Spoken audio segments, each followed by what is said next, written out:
2 ঘন্টার মাথায় আমি ডিসাইড করেছি যে ইটস টু মাচ, আমি আসলে আর ঢুকবো না। রাষ্ট্রের একটা পদে আছি, সেই পদের প্রতি যে সৌজন্য সেটা ল্যাক করেছে বলে আমার মনে হয়েছে।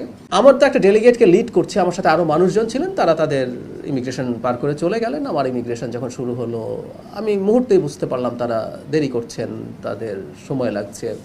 তারা তারপরে নানান জনের সাথে কথাবার্তা বলছেন। আমাদের হাই কমিশনার প্রথম থেকে আমার সাথে ওখানে ছিলেন, এটা সবচেয়ে জরুরি কথা। আমাদের হাই কমিশনার সম্পর্কেও অনেক কথাবার্তা বলা হয় যে তার দুর্বলতা গাফিলতি কিছু ছিল কি না। আমি এখানে স্পষ্টভাবে বলছি, আমি ওখানে ল্যান্ড করার পর থেকে শেষে আমি ইন্ডিয়ান টাইম রাত 12:30টায় একটা ফ্লাইটে কলম্বো হয়ে ঢাকায় ফিরেছি, কারণ আমি চাইনি ভারতের ইমিগ্রেশন ক্রস করব। সেই জন্য আমারও বেশ কিছু ঝুট ঝামেলা হয়েছে।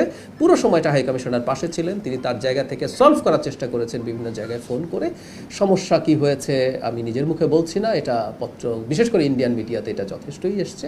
তারা তাদের সোর্স থেকে তাদের খবর টবর দিয়েছেন, কিন্তু 2 ঘন্টার মাথায় আমি ডিসাইড করেছি যে ইটস টু মাচ, আমি আসলে আর ঢুকবো না। এবং এই সময়টাও যে আমি এই রাষ্ট্রের, আমি আবারও বলছি ব্যক্তি না, আমি এই রাষ্ট্রের একটা পদে আছি, সেই পদের প্রতি যে সৌজন্য সেটা ল্যাক করেছে বলে আমার মনে হয়েছে। সেই কারণে আমি এই সিদ্ধান্তটা নিয়েছি।